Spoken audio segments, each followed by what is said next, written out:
The phone rang at 3:02 p.m. That detail matters because my life split cleanly in two at that exact minute.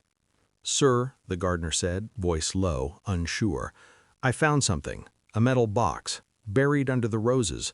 There's a note on it. From Madam. It says, 'Don't open it alone. Bring your son and daughter.'"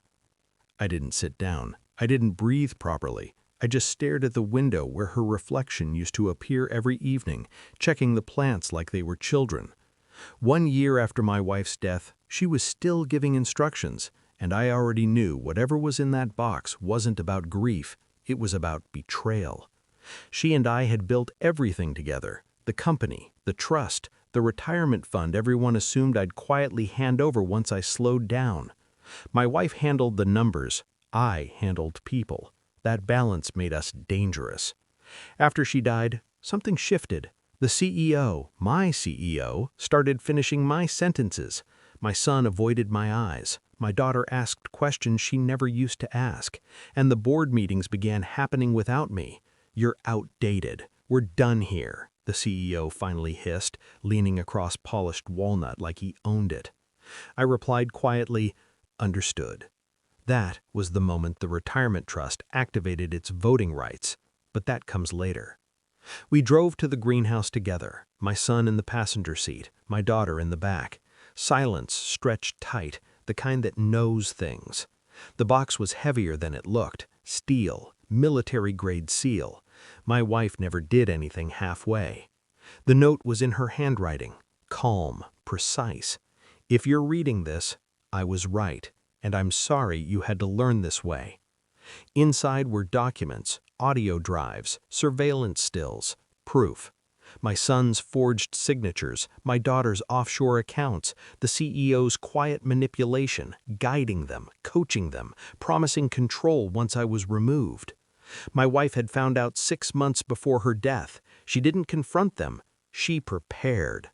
My blood didn't boil. It froze. Grief finished that day. Planning began. I spent the next 4 months becoming invisible. I let them underestimate me, let them think grief had softened my edge.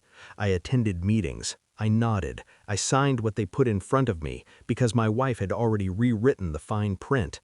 I hired auditors through shell firms, installed passive surveillance under the guise of security upgrades, moved assets slowly, legally, irrevocably. Most importantly, I stayed quiet.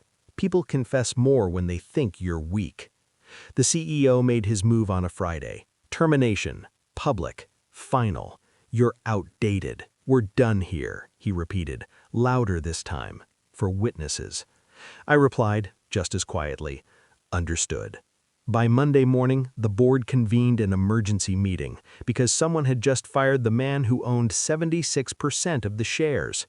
The retirement trust, my wife's final masterpiece, had activated its voting rights at 8:01 a.m. I watched their faces drain color by color as the legal counsel spoke. My son tried to interrupt. My daughter started crying. The CEO didn't blink. He knew. Too late. I didn't raise my voice. I played the recordings. My son negotiating percentages, my daughter asking how fast I'd fade, the CEO promising them the throne once I was gone. Silence collapsed the room. Then consequences arrived. My son resigned before security escorted him out. My daughter's accounts were frozen before she reached the elevator.